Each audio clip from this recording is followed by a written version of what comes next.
UCF head coach Gus Malzahn has resigned, which makes another opening in college football for a head coaching job. We're going to take a look at the 10 candidates that UCF should pursue in this hunt for a new leader and see who's going to be the best fit for this team. Now, the first name I have on here is Deion Sanders, and let me explain why. Deion is doing a really good job at Colorado, and obviously everyone knows who he is. They know exactly his story. They know what he's all about. Bringing him to UCF makes a lot of sense to me, and here's why. First, his two sons are not going to be playing at Colorado anymore. They're going to be going to the NFL. Travis Hunter is going to the NFL. He's going to lose a lot of talent to the NFL. Now, granted, he does know how to bring in talent from the transfer portal and whatnot, so he could be fine at Colorado. But that's also an opportunity for him to move on to another position, to another school. And the fact that he is obviously well known in the state of Florida, we know that he's trying to potentially get back there. And obviously, everyone's linking him to the Florida State job.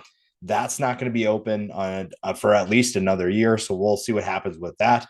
But putting him in UCF would be a really good fit. I think that he brings a lot of attention to the program. The fan base with Deion's aura, if you will, is a really good fit to me, at least. I think that's a really fun personality to put in a fan base that's young and hungry for success in the Big 12. And yes, you are kind of starting over, but it is a fresh start. So you get to start over and he gets to build a program how he wants to, and he can still use the transfer portal. And I think that bringing kids to Orlando, Florida is going to be much easier than bringing them to Boulder, Colorado. Now, if you can get a guy like Travis Hunter to come there, imagine the type of player you can get to join him at UCF. Now, here's a name that everyone's familiar with. Bringing back Scott Frost is probably going to be a name that's thrown around quite a bit. Scott Frost has had a lot of success, obviously, at UCF. He left, and obviously, I feel like it was a good ending to that era. And maybe you bring him back. Maybe this is a good opportunity to reunite a guy who was well liked as the UCF head coach, had a ton of success. Obviously, his run in 2017 was phenomenal, and everybody's going to remember that for a long, long time. They still talk about it. So maybe bringing him back, a guy who has proven that he can bring in talent and coach this football team to where it needs to be, can be the guy that you bring back to do it again.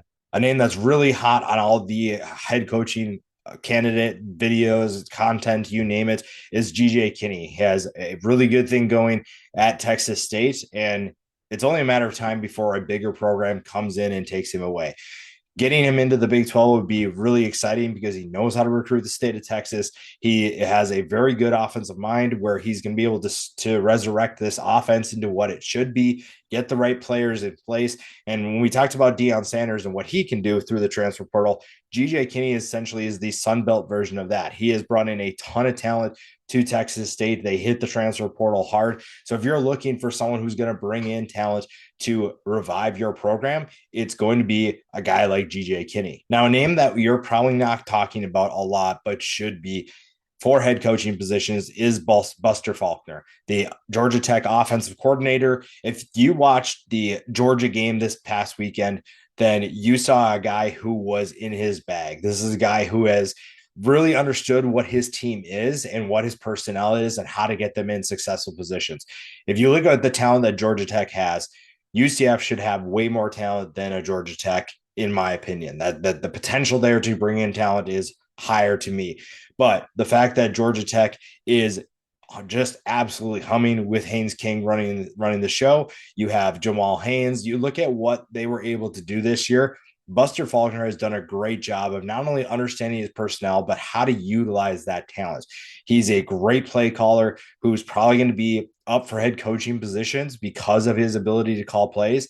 And if you're looking for, if you're UCF, to get your offense back on track, Faulkner is a guy who I'd at least entertain and see what is the likelihood that we can get someone like him to help revive this offense and get us back to where we need to be. Now, an interesting name to me, I almost didn't put him on the list, but I think he's very interesting, is Dan Mullen. Dan Mullen is another great offensive mind who can get you to where you need to be offensively.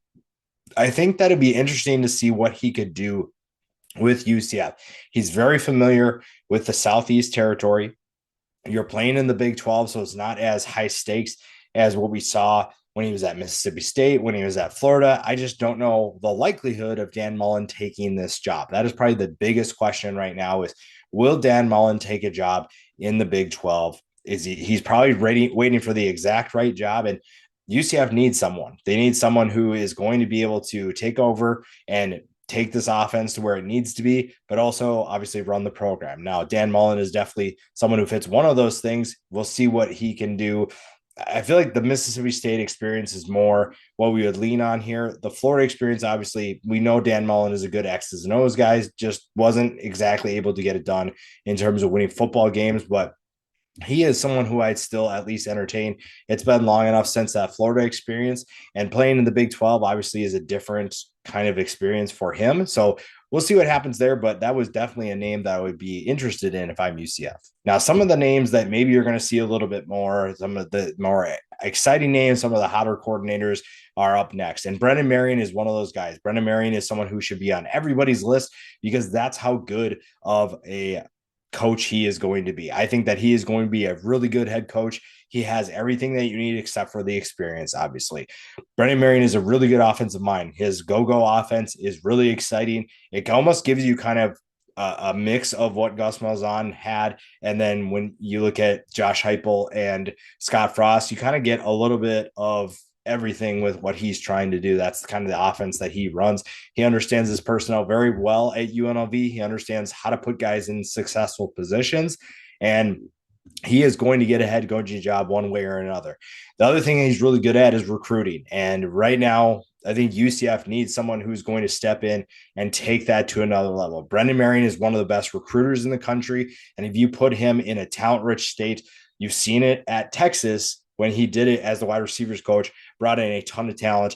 And then you're going to see it again in Florida. Florida has a ton of talent for Brendan Marion at his disposal, and he'd be able to bring some of those players in and get UCF back on track. Tulane head coach John Summerall is a defensive side of the ball kind of coach, and he is someone who UCF definitely needs to fix some things both offensively and defensively.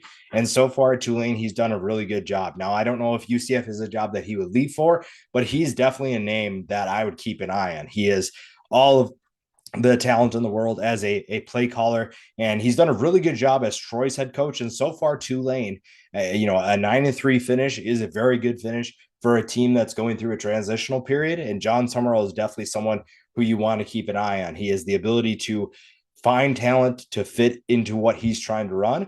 And you give him a talent-rich state like we talked about with Marion in Florida, and you're going to see, I think, a guy who has exactly the right tools and the right ideas for how to get this team back on track. Tim Banks is another coordinator to keep an eye on. He's the Tennessee defensive coordinator right now, and he is someone who's done an incredible job for Josh Heupel and a big reason why Tennessee has been so successful this year. He's a really good recruiter, really good defensive mind. And again, UCF needs both sides of the ball fixed. And it's just a matter of which type of coach are you looking for? Are you looking for that first-time head coach? Because UCF could definitely use a fresh start in that regard. So maybe you get a guy who is hungry, ready to prove that he can be a head coach, and then from there, see what he can do. Tim Banks is definitely someone who's going to be on a lot of lists. Now, here's the thing. I don't know if Ryan Silverfield is going to be on a lot of head coaching lists, and for a couple of reasons. I think he's been very successful at Memphis. I think that he's done a really good job, but I also think that there's something left to be desired with Ryan Silverfield and what he has done. This is a Memphis team that should be winning the AAC year in and year out, this year specifically, and they didn't do that. That's just, to me, not gonna fly. Now, maybe this is what you get with Memphis. 10-win seasons are really still really good. I'm not trying to say he's a bad coach, but he is definitely someone who could potentially be linked to the UCF job because of his success the back-to-back years. He was a GA for UCF in the past, so he has that connection with the Knights. So maybe they take a leap of faith and bring him in. They might at least just interview him and see what they get in that interview. But he is someone who, again, he's shown that he can win. It's just a matter of, can he do that in the Big 12? Now, a guy who's probably a little bit out there and probably not going to be on a lot of people's list is Sean Lewis. I think Sean Lewis is a really good play caller. I also think that he's a very underrated recruiter. When you look at some of the stops he's been at, but specifically at Kent State, the fact that Kent State was as successful as they were, when you look at what they are now since Sean Lewis has left, tells you a lot about his ability to develop players. Now, if you can take that from Kent State, where you're getting a bunch of, I don't want to call them no names or random players, but you get a bunch of players that not a lot of people are recruiting and turn them into all MAC type players.